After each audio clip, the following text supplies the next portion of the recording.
तमन्ना है मदीने जाकर मैं भी सरकार दो आलम से मुलाकात करूं। चलते हैं इसी पे बाप खतीब जो हमारे इश्तिहार के मेहमान भी हैं, जो ज़िला चंपागढ़ी बाराबंकी से तशरीफ़ लाए हैं। इस वक्त बड़े अदब एहतराम से हज़रत मौलवी मोहम्मद याकूब साहब दामत बरकातुहुम आलिया का 4 मिसरों से इस्तकबाल करते हैं कि तशरीफ़ लाएं और अपने कलिमात से सामाइन को महसूस फरमाएं कि तड़पता है जब कोई बच्चा तो माँ का दम निकलता है, तड़पता है जब कोई बच्चा तो माँ का दम निकलता है, मगर जब माँ तड़पती है तो फिर ज़मज़म निकलता है। मेहनत के इवज़ वो भी कभी उजरत नहीं लेती, मेहनत के इवज़ वो भी कभी उजरत नहीं लेती, दुनिया से कभी हस्बे ज़रूरत नहीं लेती। ये माँ का जिगर है कि लहू अपना पिलाकर, ये माँ का जिगर है कि लहू अपना पिलाकर बेटों से कभी दूध की कीमत नहीं मांगे। इज्जत माँ वाली जनाब मौलवी मोहम्मद याकूब साहब माइक पर। अल्हम्दुलिल्लाह अल्हम्दुलिल्लाह नहमदुहु व नस्तईनुहु व नस्तगफिरुहु व नु'मिनु बिही व नतवक्कलु अलैहि व नऊज़ु बिल्लाहि मिन शुरूरि अनफुसिना व मिन सय्यिआति अअमालिना। मन यहदिहिल्लाहु फला मुज़िल्ल लहु व मन युज़लिलहु फला हादिय लहु व नशहदु अन ला इलाहा इल्लल्लाहु वहदहु ला शरीका लहु व नशहदु अन्ना मुहम्मदन अब्दुहु व रसूलुहु सल्लल्लाहु तआला अलैहि वसल्लम औ कमा क़ाला अलैहि सलातु वस्सलाम। अऊज़ु बिल्लाहि मिनश शैतानिर रजीम। बिस्मिल्लाहिर रहमानिर रहीम। अल्हम्दुलिल्लाहि रब्बिल आलमीन अर्रहमानिर रहीम मालिकि यौमिद्दीन। इय्याका नअबुदु व इय्याका नस्तईन। इहदिनस सिरातल मुस्तकीम सिरातल लज़ीना अनअमता अलैहिम गैरिल मग़ज़ूबि अलैहिम वलज़्ज़ालिन। मेरे मोहतरम हज़रात और मुअज़्ज़ज़ साथियों, तमाम तारीफ उसी रब के लिए है, तमाम तारीफ उसी अल्लाह के लिए है जिसने इस दुनिया के तमाम नक्शों को बनाया। मेरे मोहतरम हज़रात और मुअज़्ज़ज़ साथियों, मैं पहले एक बात अर्ज़ ये करना चाहता हूँ कि अभी आप हज़रात शराफत भाई से कलाम सुन रहे थे और वो आपको नया कलाम सुना रहे थे, ताज़ा कलाम सुना रहे थे, बिल्कुल गरम गरम सुना रहे थे और वादा किया है कि बीच बीच आपको सुनाते रहेंगे। और हजरत को वो हुनर अल्लाह ने दिया है, चाहे आप गीत सुनिए, चाहे आप नाच सुनिए, चाहे आप पूर्वी सुनिए, ये सारे हुनर हजरत के पास हैं। लेकिन मैं ये कहना चाहता हूँ कि मेरे पास कोई नया कलाम नहीं, हमारे पास जितनी चीजें हैं वो सब पुरानी। हमारा कलमा भी पुराना है, हमारा कुरान भी पुराना है हजरात, और हमारा हजरात जाने का माहौल बिल्कुल ना बनाएं। इस तकरीर के बाद हाफिज शराफत साहब की नात अभी बाकी है, जाने का माहौल ना बनाएं, प्रोग्राम इंशाअल्लाह चलता रहेगा। दुरूद पाक पढ़ ले। अल्लाहुम्मा सल्ली अला मुहम्मद व अला आलि मुहम्मद कमा सल्लैता अला इब्राहीम व अला आलि इब्राहीम इन्नका हमीदुम मजीद। मेरे मोहतरम हज़रात और मुअज़्ज़ज़ साथी, तो मैं ये कह रहा था कि हमारे पास कोई चीज़ नवी नहीं, सारी चीजें पुरानी, कलमा भी पुराना है, कुरान भी पुराना है, नात भी पुरानी है, जमीन भी पुरानी है, आसमान भी पुराना है, सितारे भी पुराने हैं, चांद भी पुराना है, सूरज भी पुराना है। ये जो कुछ हम देख रहे हैं ये सब पुराना है। लेकिन कहने का मकसद ये है कि कुरान एक ऐसा पाकीज़ा अल्लाह का कलाम है जो कभी पुराना हो ही नहीं सकता। जब इस कुरान को कोई हाफिज पढ़ता है तो उसका मजा कुछ और होता है, और इसी कुरान को जब कोई कारी पढ़ता है तो उसका मजा कुछ और होता है, और इसी कुरान को जब कोई बूढ़ा पढ़ता है तो उसका मजा कुछ और होता है। पता ये चला कि कुरान पुराना है लेकिन पढ़ने का अंदाज नया होता है। तो मैं आपको चंद मिसरे सुनाना चाहता हूँ और वो बहुत पुराने हैं। अगर तुम्हें पसंद आए, अच्छे लगे तो सुभान अल्लाह कह दीजिएगा, और अगर ना पसंद आए तो अल्हम्दुलिल्लाह कहिएगा, लेकिन खामोश न रहना। अगर इजाजत हो तो 2 मिसरे मैं भी सुना दूं। पैसे ना होंगे तो न देना, कोई बात नहीं। अगर मिसरे पसंद आए तो सुभान अल्लाह कह देना। सूरज है लाजवाब ना, चंदा है लाजवाब, सूरज है लाजवाब ना, चंदा है लाजवाब, दोनों जहां में गुंबदे खजरा है लाजवाब, सुभान अल्लाह। जहां में गुंबदे खजरा है लाजवाब, सुभान अल्लाह। सूरज है लाजवाब ना, चंदा है लाजवाब, दोनों जहां में गुंबदे खजरा है लाजवाब। और कहने लगे हैं झूम के रूहुल अमीन ये, कहने लगे हैं झूम के रूहुल अमीन ये, आमना तेरे लाल का चेहरा है लाजवाब, आमना तेरे लाल का चेहरा है लाजवाब, सूरज है लाजवाब ना, चंदा है लाजवाब। मेरे मोहतरम हज़रात और मुअज़्ज़ज़ साथी, तो मैंने आपके सामने सूरह फातिहा पढ़ी। मैंने ये कहा कि तमाम तारीफ उसी रब के लिए है और तमाम तारीफ उसी अल्लाह के लिए है जिसने इस दुनिया के तमाम नक्शों को बनाया। चांद अल्लाह ने बनाया, सूरज अल्लाह ने बनाया, जमीन अल्लाह ने बनाई, आसमान अल्लाह ने बनाया। लेकिन ये जितने नक्शे देख रहे हैं, इन नक्शों को बनाने में रब ने हाथ नहीं लगाया, रब ने हाथ नहीं लगाया।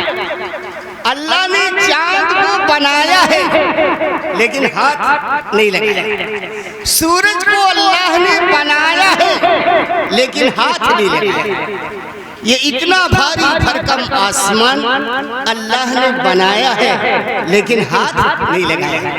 और हमको आपको जब रब ने बनाना चाहा तो जो कलमा हम आप पढ़े हैं, जिस कलमे को पढ़ने के बाद हम अपने आप को मुसलमान कहते हैं, कलमे तैयबा के पढ़ने के बाद हम अपने आप को गुलामाने मुस्तफ़ा कहते हैं, दीवाने मोहम्मद कहते हैं, इस कलमे तैयबा से इस बात का पता चलता है नहीं है कोई माबूद सिवा अल्लाह, नहीं है कोई माबूद सिवा अल्लाह के, और अल्लाह न किसी से राय लेते हैं न किसी से मशवरा करते हैं। अल्लाह को जो कुछ करना अल्लाह खुद करते हैं। लेकिन हमको आपको जब रब ने पैदा किया तो मशवरा किया, रब ने मशवरा किया, और मशवरा किससे किया मैं बताऊं आपको। रब ने मशवरा किया फरिश्तों से। किससे किया? फरिश्तों से। और मशवरे का मकसद ये नहीं था कि ऐ फरिश्तों हम तुमसे पूछ करके इंसान को पैदा करें, बल्कि अल्लाह ने हमारे आपके मकाम को और हमारे आपके मर्तबे को बताना चाहते थे फरिश्तों को, तो फरिश्तों को जमा किया और फरमाया, और कुरान इस बात की सबूत दे रहा है, गवाह। व इज़ क़ाल रब्बुका लिल मलाइकति इन्नी जाइलुन फिल अर्ज़ि खलीफा। अल्लाह पाक ने इरशाद फरमाया, ऐ फरिश्तों सुना तुमने, मैंने इस ज़मीन के ऊपर एक अपना नाइब यानी खलीफा हजरत आदम अलैहिस्सलातु वस्सलाम को पैदा करना चाहते हैं, पैदा किया है। ऐ फरिश्तों तुम्हारी राय क्या है? ऐ फरिश्तों तुम्हारी राय क्या है? तो जब फरिश्तों से ये रब ने पूछा तो फरिश्तों ने कहा, अल्लाह इनका काहे पैदा करी हो?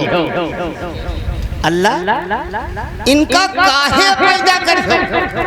इनकी क्या जरूरत है? तुम्हारी पाकी बुजुर्गी बयान करने के लिए हम फरिश्ते भर काफी हैं, अल्लाह इनका काहे पैदा कर?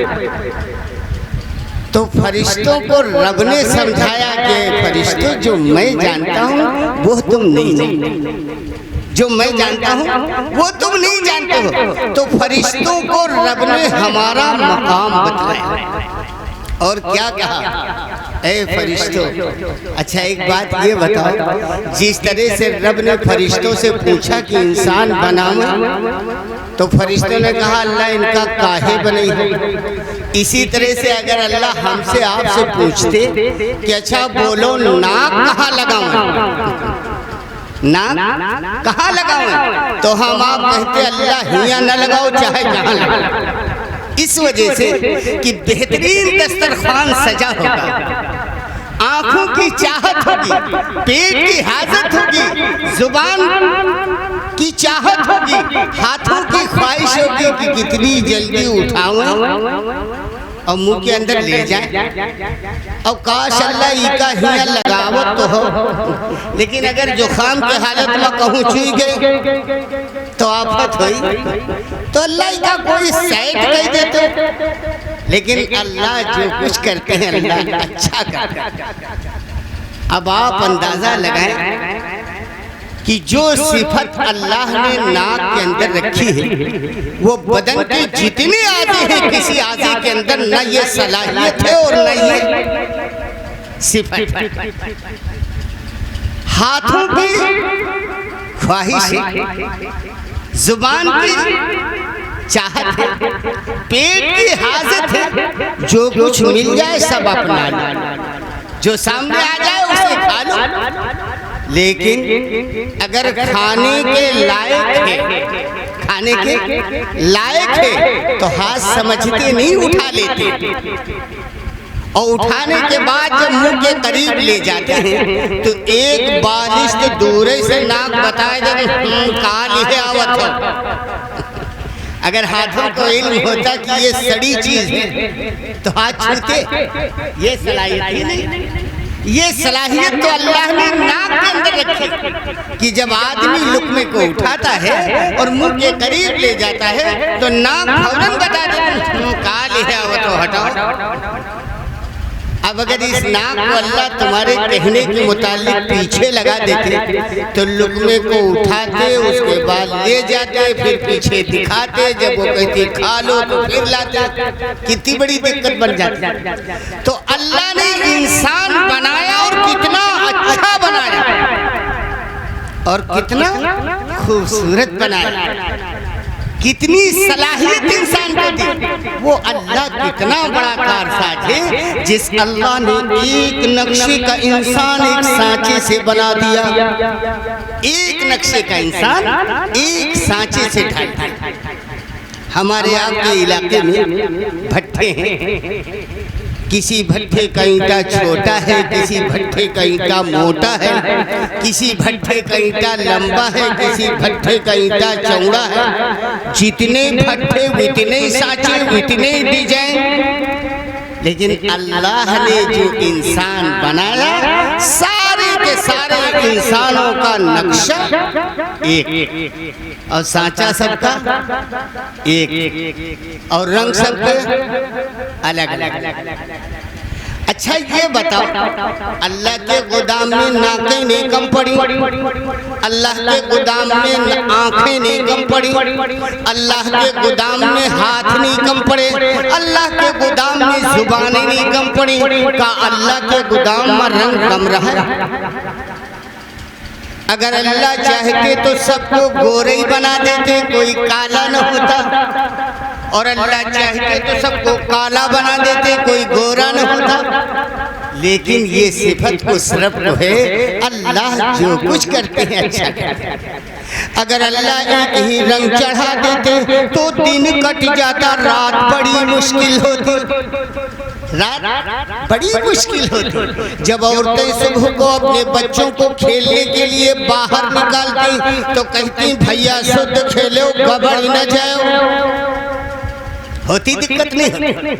लेकिन अल्लाह ने ऐसा रंग चढ़ाया कि चाहे इंसान हजारों में जाए, चाहे इंसान बाजारों में जाए, चाहे इंसान अरबों में जाए, चाहे इंसान अरबों में जाए, इंसान गबड़ नहीं सकता।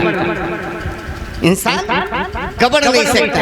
मेरे आका मोहम्मद अरबी सल्लल्लाहु अलैहि वसल्लम ने इरशाद फरमाया, महशर का मैदान 1,24,000 कमोबेश अंबिया अलैहिस्सलातु वस्सलाम और 1,24,000 कमोबेश अंबिया अलैहिस्सलातु वस्सलाम की उम्मतें, पापी दुखी मुजरिम गुनहगार बंदा मैं भी हाजिर। और हमारे आपके आका हजरत रसूल पाक सल्लल्लाहु अलैहि वसल्लम तशरीफ फरमा होंगे। इतना बड़ा मजमा होगा और उस मजमे के अंदर मोहम्मद अरबी सल्लल्लाहु अलैहि वसल्लम फरमाते हैं कि हम अपनी उम्मत को पहचान लें। मालो दौलत ना जागीरो ज़र ले चलो, मालो दौलत ना जागीरो ज़र ले चलो, मालो दौलत न जागीरो ज़र ले चलो, उनके कदमों पे रखने को सर ले चलो, उनके कदमों पे रखने को सर ले चलो।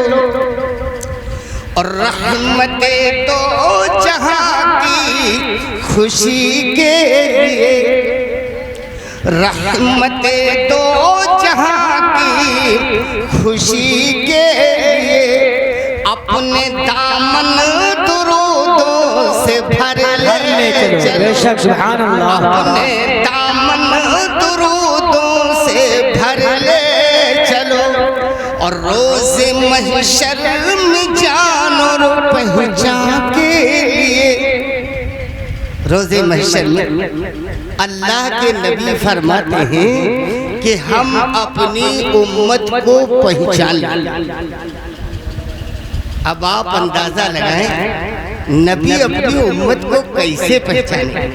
नबी की उम्मत के अंदर क्या सिफत होगी, क्या सबूत होगी, क्या पहचान। नबी ने फरमाया कि हम अपनी उम्मत को पहचान। रोज़े महशर की जान और पहचान के लिए, रोज़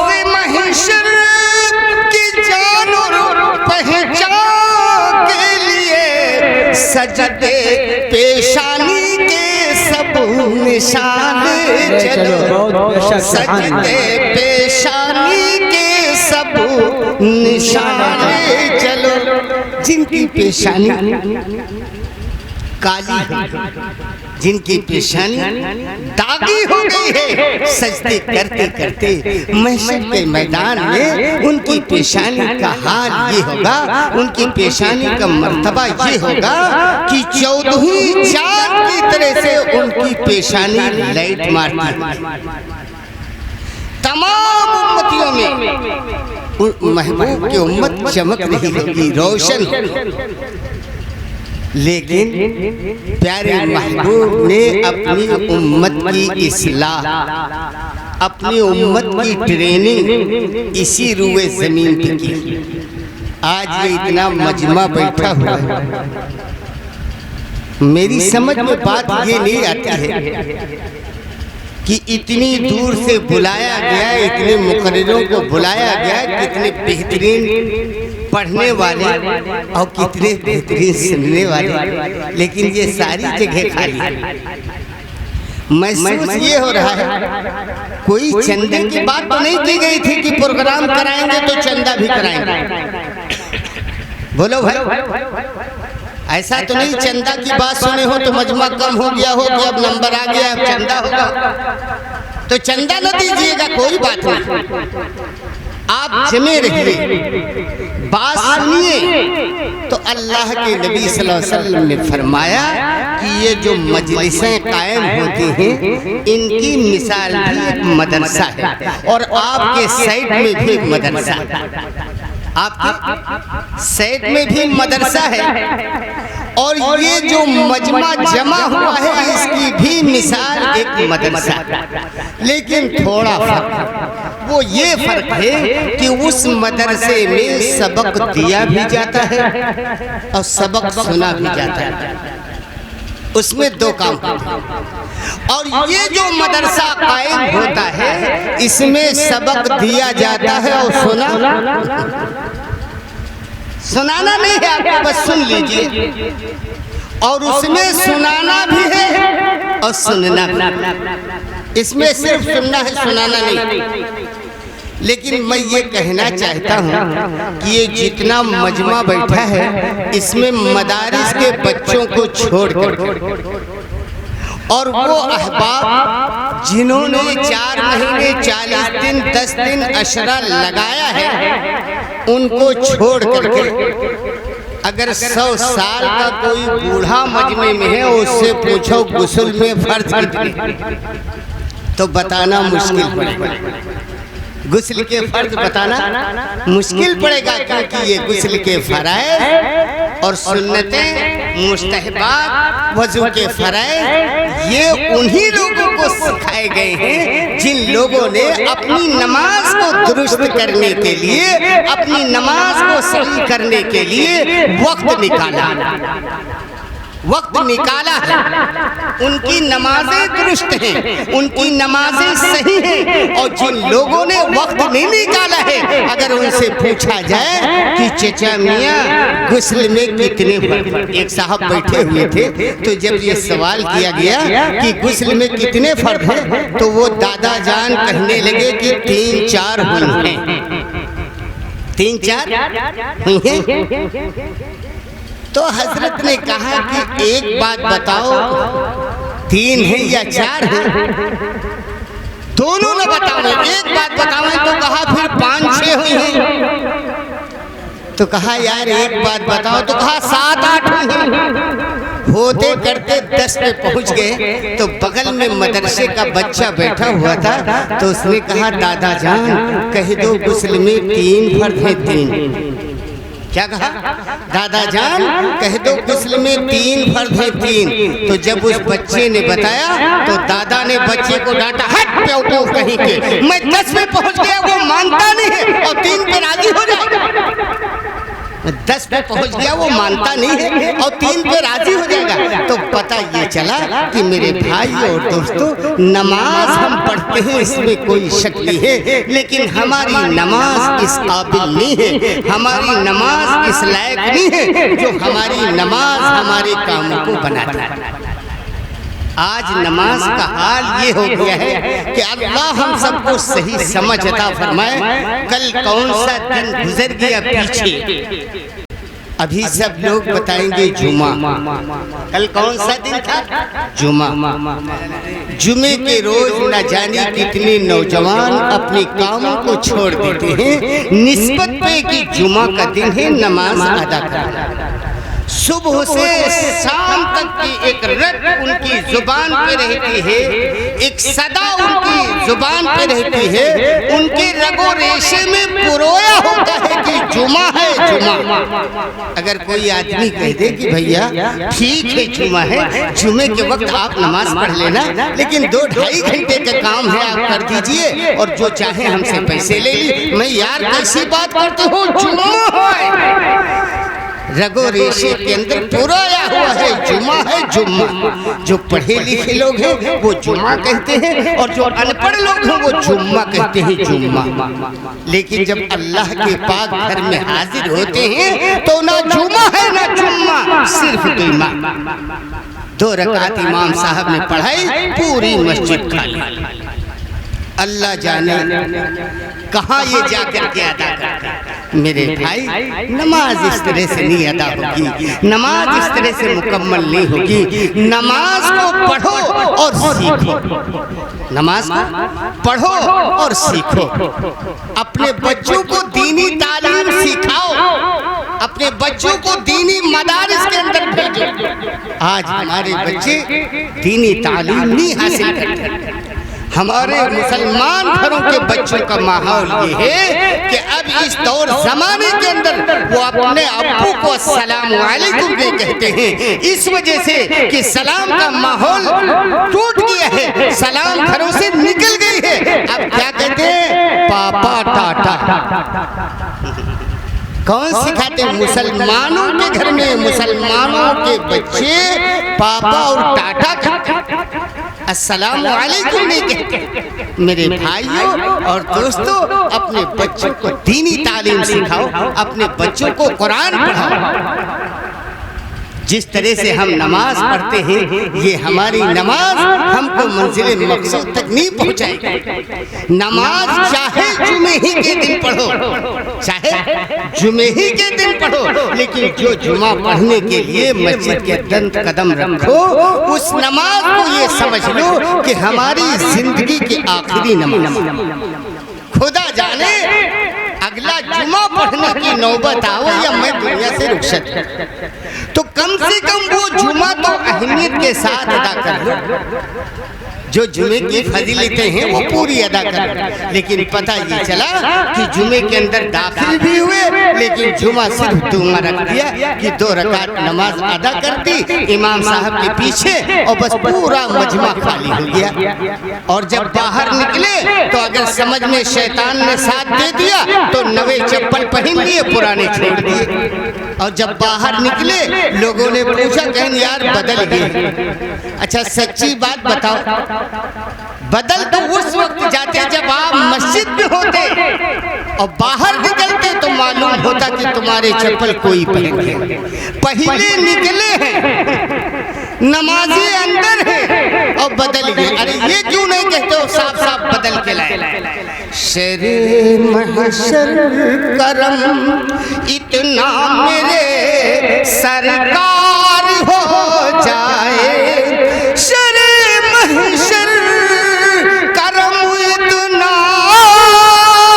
मेरे सरकार हो जाए, निगाहें मुंतजिर रह जाए और दीदार हो जाए, निगाहें मुंतजिर रह जाए और दीदार हो जाए। मैं बिक जाऊं गुलामे मुस्तफा बनकर मदीने में, मैं बिक जाऊं गुलामे मुस्तफा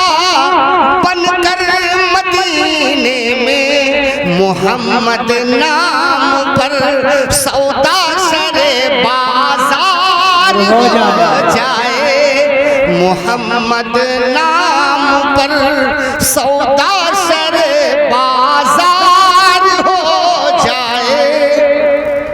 और मेरे मुहतरम हज़रात और मुअज़्ज़ज़ साथी, अभी बहुत से हुज्जाज इकराम हमारे इलाके इतराफ़ से नियत किए हैं काबतुल्लाह शरीफ जाने के लिए, नबी के रौज़े अतहर की ज़ियारत के लिए, अल्लाह के पाक घर का दीदार।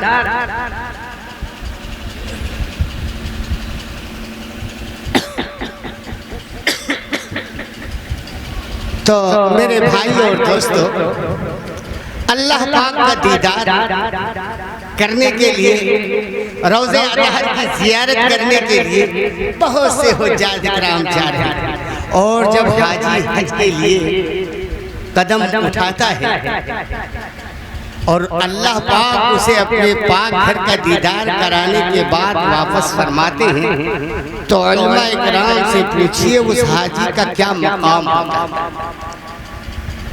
उस हाजी का ये मकाम होता है कि वो बिल्कुल पाक साफ नया, जैसे माँ के पेट से बच्चा पैदा होता है इसी तरह से हाजी वापस आता है बेगुनाह में, सारे गुनाह अल्लाह माफ। और जब हाजी उस रुए जमीन पे पहुंचता है अल्लाह के पाक घर के दयार में, तो अल्लाह पाक खुश होते हैं और हाजी को हुक्म फरमाते हैं कि ए हाजी, अब तेरे लिए इजाजत है, तू मेरे दयार में आ गया है, तू सीना तान के चल, अकड़ता हुआ चल, मैं खुश होता हूँ कि मेरा बंदा मेरे पाक दयार में है। लेकिन हाजी जब मदीने का सफर करता है तो रब्बुल आलमीन खुद फरमाते हैं, ए हाजी अपने होश हवास दुरुस्त रखना, इसलिए कि ये मेरा घर था, मेरे यहाँ सब कुछ तेरा जोशो जुनू जायज़ है, लेकिन वो मदीना है, मेरे महबूब का घर है, दयार है, वहाँ जाने के लिए अपने आप को सिकुड़ जाना, अपने आप को, अपने कदमों की हिफाजत रखना, इसलिए किसी मदीने वाले को धक्का न लगने पाए, वरना मैं माफ न करूं। संभल कर पाँव रखना जियो शहरे मदीना में, संभल कर पाँव रखना हाजियो शहरे मदीना में, कहीं ऐसा न हो सारा सफर बेकार हो जाए, संभल कर पाँव रखना हाजियो शहरे मदीना में, कहीं ऐसा न हो सारा सफर बेकार हो जाए। अल्लाह पाक हम सबको अमल की तौफीक अता फरमाए। वक्त कम है, फिर जब कभी याद करेंगे, अल्लाह ने चाहा, और मुझे करीब करीब सब लोग जानते होंगे, बहुत काफी अरसे के बाद मैं आया हूँ, लेकिन वक्त ना होने की वजह से मैं आपसे माजरत चाहता हूँ, और जो कुछ मैंने कहा है अगर कहने में कोई गलती हुई हो अल्लाह उसे माफ फरमाए, सामीन आप भी माफ फरमाए, और अगर हक बात कही हो तो किसी न किसी एक ही बात पे अगर अमल हो गया तो हमारी दुनिया भी संवर जाएगी और आखिरत भी सुधर जाएगी। वाह।